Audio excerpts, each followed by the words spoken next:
Rainy days get us down, but a pair of home losses would have really had us down. But on this episode of the Jesters Court, we will show you how a nearly disastrous week ended on a big high. We have highlights from 2 matches last week, plus our coach's breakdown of the goal that lifted the Jesters to victory Saturday night. We get a training tip from one of the new Jesters on the back line. Plus, Mason Walsh tells us about the worst job he ever had in this week's Joking Around. It took a couple of days, but we're finally dried out and ready for the latest edition of the Jesters Court. Next.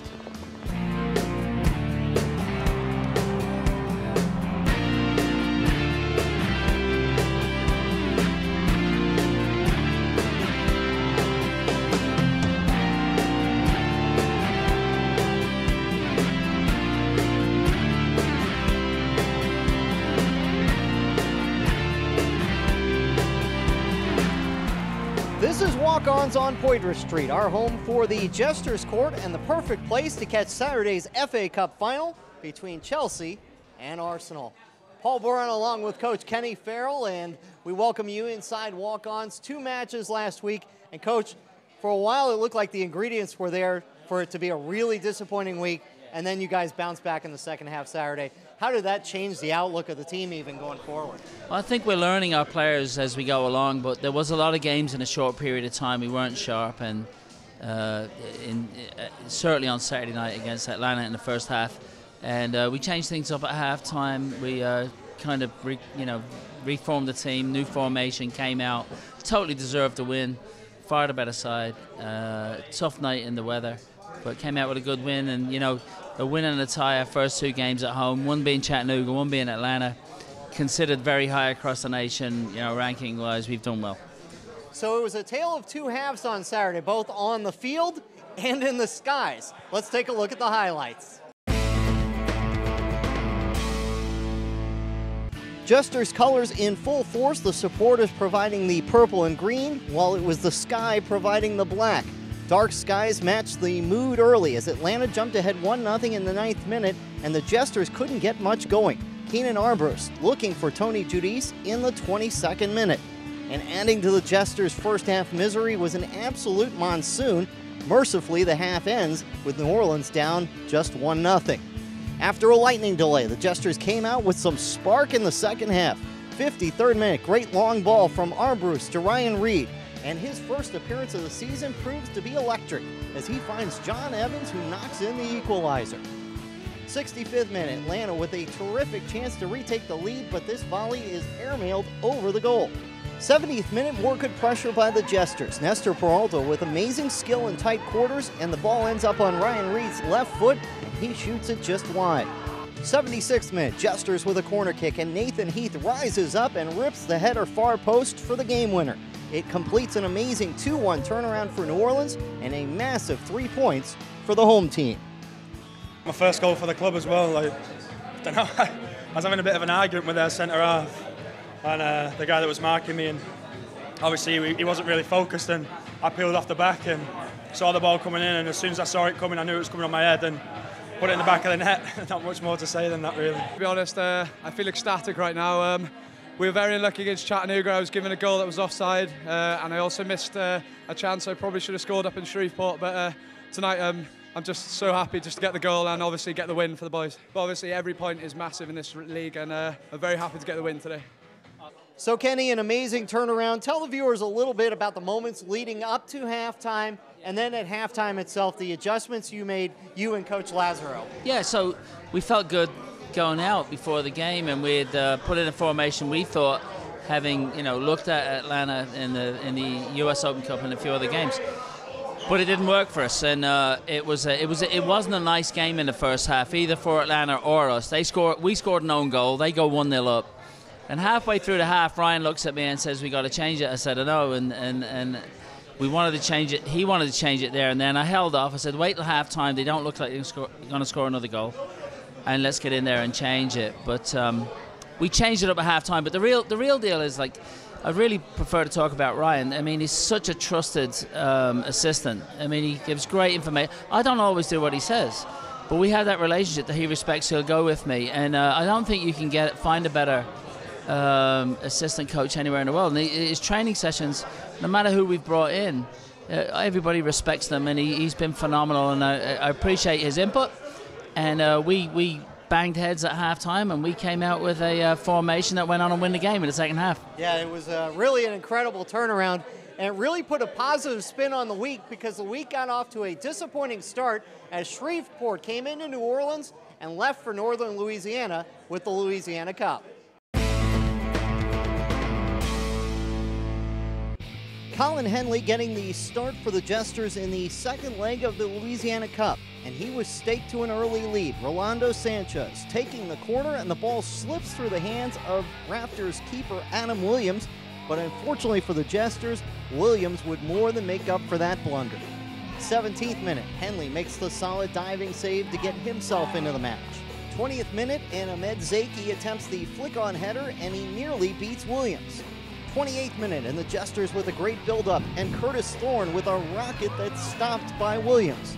Second half now, and Leandro Fernandez with a beautiful bending shot that beats Henley, and we are all even in the Louisiana Cup.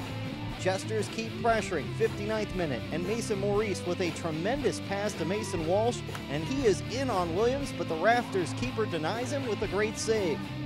91st minute, Zaki looking for Maurice and just misses his head, and we are headed to penalty kicks. On the first New Orleans shot, Williams makes the save on Thorne. Shreveport up 4-3 on their fifth shot, but this time Henley makes the save to keep the Jesters alive. But on the ensuing shot, Williams robs Zaki, and the Raptors head back to North Louisiana with the cup. We were expecting it to win it again, but we had the first half, but I don't know what happened, to be honest, and the boys their switch went off, and we were trying to get back, but we couldn't, and in penalty shootout is most of the time is about luck, you know. Take me through the feeling of your first start for the New Orleans Jesters.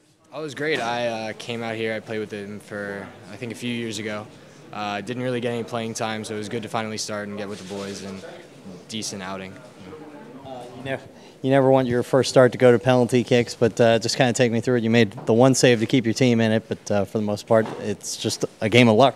Yeah, so the goalkeeper made a good save on the first pen, and then all I was trying to do is at least get one to get us back in it, and I finally got the one, and then unfortunately made the save at the end, so props to the keeper. So a disappointing end to this Louisiana Cup. The disappointment, you come home, you needed a scoreless draw or to win, they retain the Louisiana Cup, and you don't get it. You know what? It's a horrible feeling. If you're going to lose it in the Louisiana Cup, I suppose, but we don't want to lose again. We felt awful about it, and we'll be back with some vengeance next year for this Louisiana Cup. Well, you did it to them last year, winning it on their field.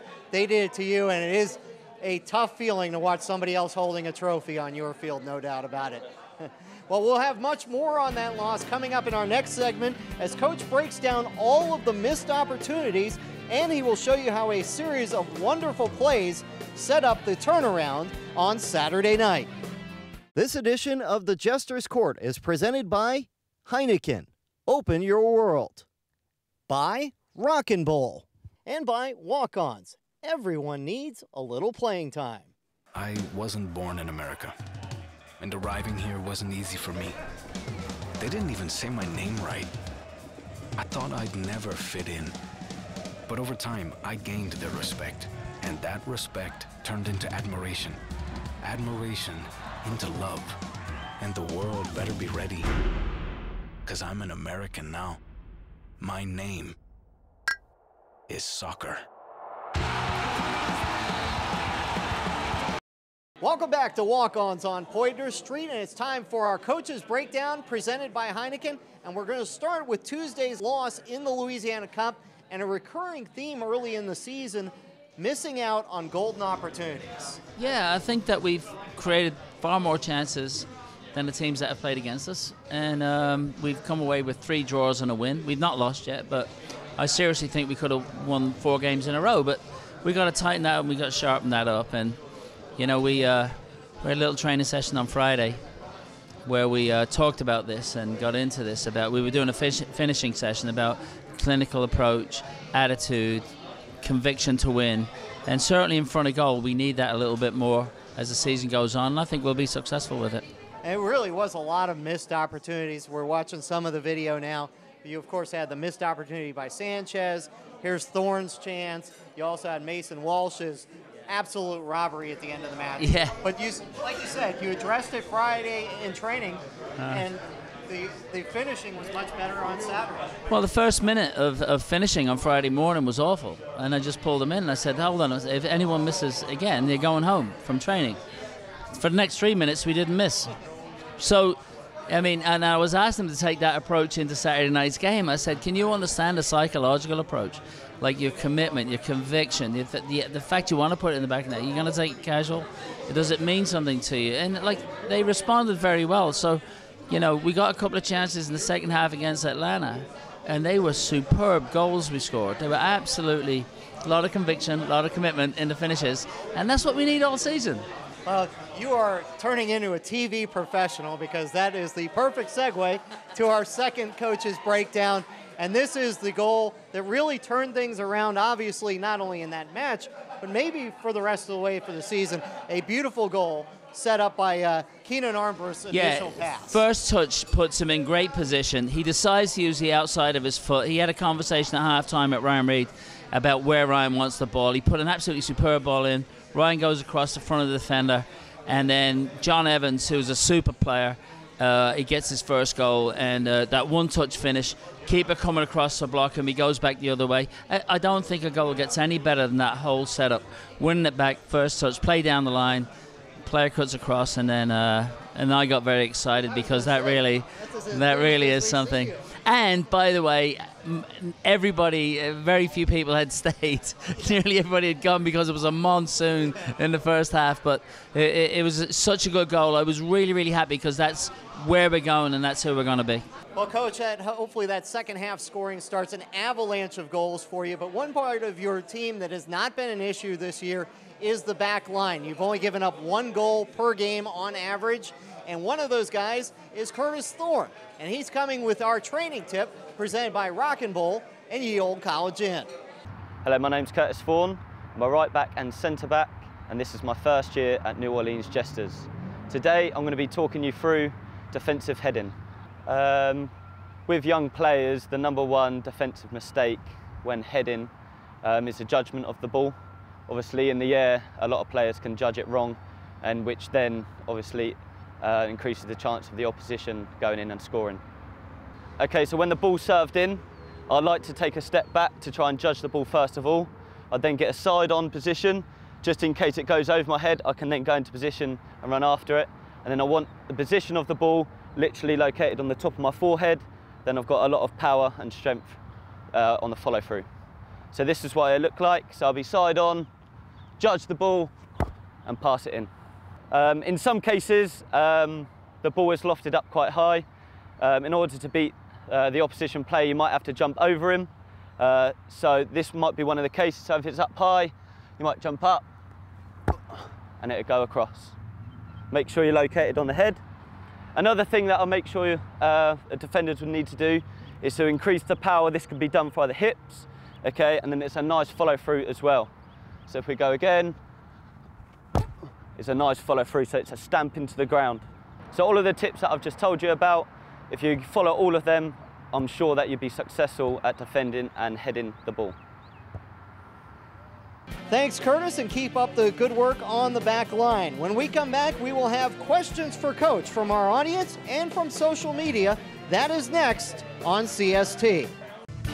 New Orleans Jesters soccer is back for the 2017 season, and now is the time to be a part of the action. Catch the Louisiana Cup as well as all of the NPSL action with new opponents coming to Pan American Stadium this season. Season tickets are just $65 for adults, $35 for children under 14. Single game and group tickets are available as well. Go to NOLAJesters.com or call 504-312-3979. Welcome back to the Jesters Court, and joining us at Walk-Ons this week are the Jesters boys U13 players, and we are glad they're here, and a few of them will have questions for the coach in just a moment. But I have a question for you. Those kids are at an age now where they're thinking about a future in soccer, and there are a lot of different ways in this country to move forward, but you think the way you guys do it through your academy is the best way to get kids thinking of their future in the right way? Well, I'm glad you asked me the question, because it is prevalent, and that we've got clubs that promise just about everything, and associations that, you know, say they can get your kid. And I know what it's about. I've been there. I've done it. I mean, when I first started in coaching 20-odd years ago, I ran Lafreniere Soccer Association. I've seen it all before. What it is about an education for a kid that they can play. Whether the best athlete, not the best athlete. And when they do, and they get into that freshman, sophomore year, that's when you help them to identify. A lot of the work they have to do themselves is they really want to move on to a college level. But they have to have an education in the game. They have to be soccer players. Good athlete, not good athlete, they have to be good soccer players. And what happens is across the country is everybody's selling the same old line. And honestly, I can't take it anymore. I just can't take it anymore. And it's the same old line. And I feel sorry for parents because they go for it. Get into a place where someone truly wants to educate your kid how to play the game, and they can go a long, long way. And you guys feel like you guys are and doing that's what that we way. build our academy around. We're not telling lies to anybody. We're not, well, I hate to say that word, we're not really, we're trying to prepare them correctly, that if they actually want it, then it becomes a partnership with the player. It's not like some big tournament somewhere where a bunch of college coaches are going to go and find your player. That's all crap. And I hate to say that word, but it is.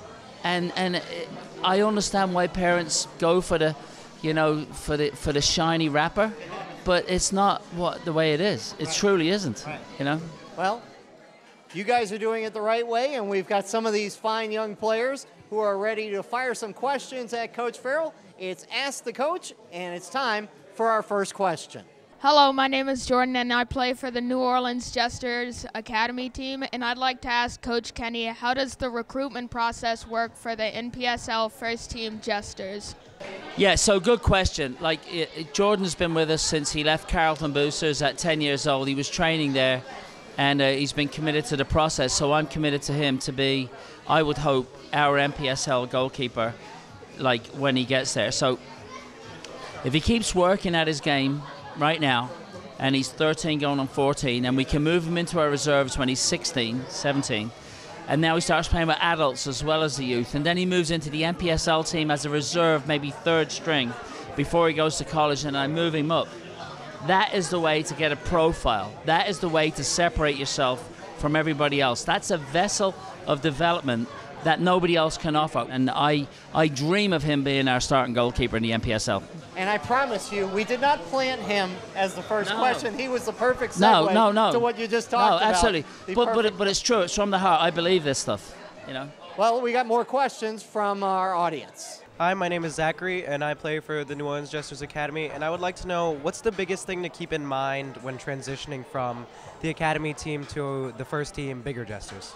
Yeah, great question from Zach, who's when Zach was younger with us, extremely intelligent, and his body had not caught up with his intelligent level in my, you know, so I could see that he could see the game, but he couldn't get there quick enough to do the things that I thought he could do. So his patience, his commitment to it, brought him through to a new level, and this kid is a great player. So his question was, you know, what he does, he focuses on fitness. He focuses on learning the game as much as he can around the world.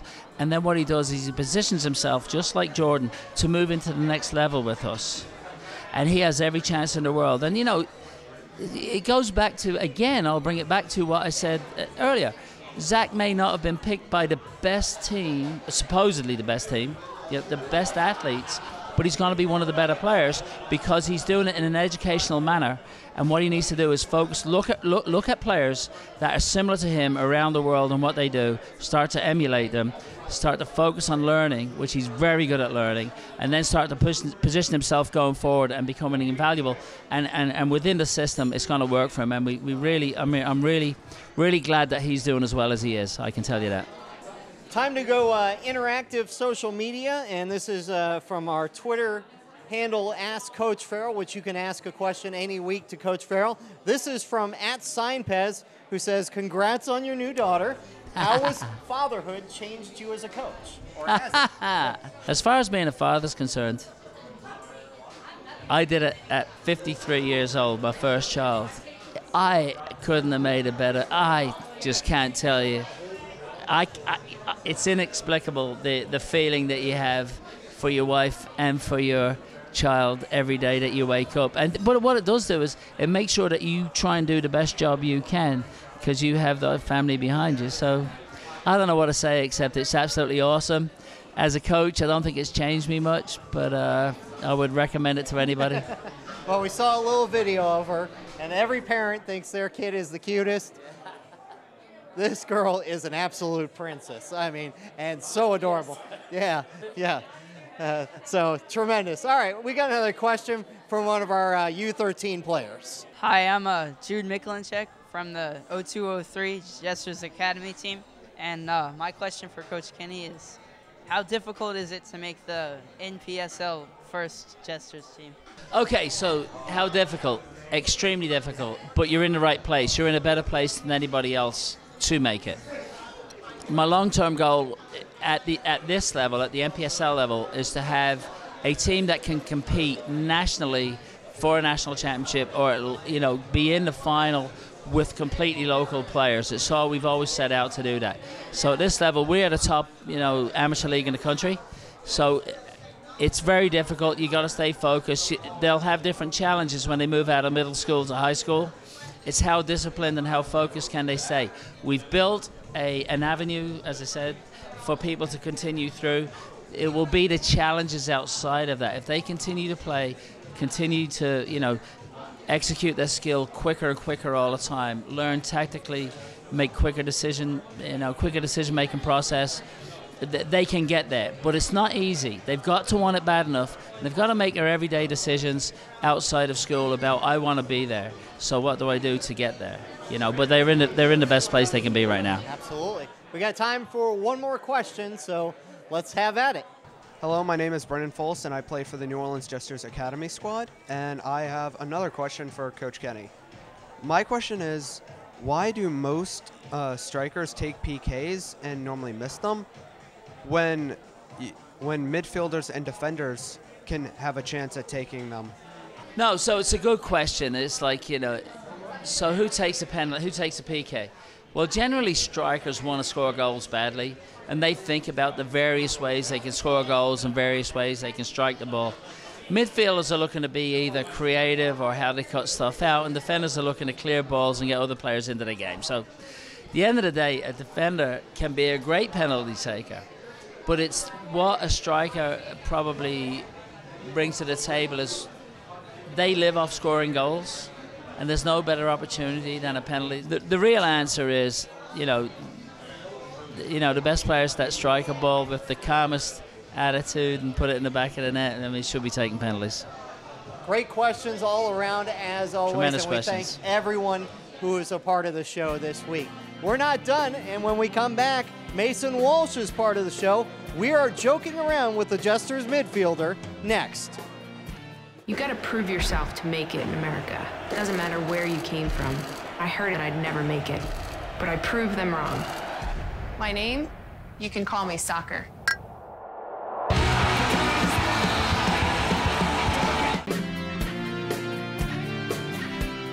So with our first look at the standings this season, we mentioned in opening week the Southeast Conference is now split into two divisions, and the top three in each will make the playoffs. You are now above the line a couple weeks into the season. Want to keep progressing at this point because you want to host a playoff game or two. It'd be a dream to host it here. I think we can. If I can get everybody fit, as you know, there's a couple of players who are not fit right now. But if the attitude remains correct and we get better and better with each other as we move game by game, we will be in the hunt to host that playoff in New Orleans. And that's our target. Let's get there first, and let's see what we do after that. That's definitely our target. The Jesters will be looking to continue that climb in the Southeast Conference, and we will see them again Saturday night. It's part of our look at the week ahead presented by Walk-Ons. Saturday night at 7 p.m., we get our other crossover opponent, the Georgia Revolution. And you want our youth players out there as well, as they will get a copy of this poster for showing up. So talk about the match, and then talk about this poster that you're giving out to your youth players. So Georgia Revolution, you can't take them lightly. They always produce good players. They come from an area where good players are, you know, coming through their systems up there. They've not had a great start. They've lost 2 and tied 1. So I would imagine that they've got very good players that are really angry they haven't won a game yet, so they're coming in to win it. And we've just got to be on our toes when we play them and believe in our own ability to beat them. Also, you'd love all the academy kids to come down, and we took a picture for everybody that got a photograph. Everybody got on the field at halftime. All the academy kids in their beautiful purple uniforms, and that poster should be ready Friday, and we will give them out Saturday night at a game. So if you're in that photograph, definitely come. But all the academy kids come along as well. Yeah, get a nice big crowd out there, hopefully, We on need you. Saturday night against Georgia. Now, earlier in the show, we showed you Mason Walsh nearly getting his first goal of the season. Didn't get that, but he's accomplished another goal this week, entertaining us in this week's Joking Around. Hi, I'm Mason Walsh. I'm a forward for the Jesters, and this is my second year. Longest yard, because you've got a bit of jokes in there, and then got the sport side of it, which we all love, don't we? So, yeah, probably longest yard.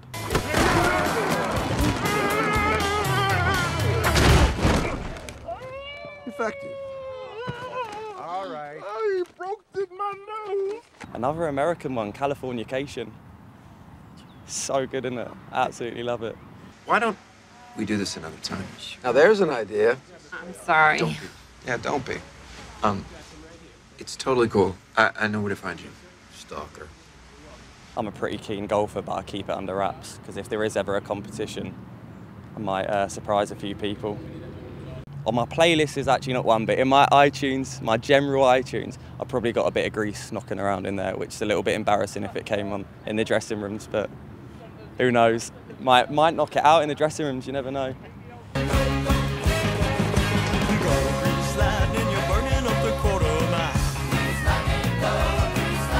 Gotta love chocolate fudge. Chocolate fudge standard. Just nice, warm with a bit of ice cream on the side. That's the way forward for me. Marco Royce. I don't know whether it's the big nose or the hairstyle, one of them. But Marco Royce is always the one. The worst, 100% maths. Yeah, it took me a while to get through maths. There was a few long nights, well, long evenings spent at school after catching up on my work. And it had to be PE, didn't it? Just because I just love sports. So I was all right at that. I was not bad at PE. Working for the Jesters. We go erase it. That's good, that's good.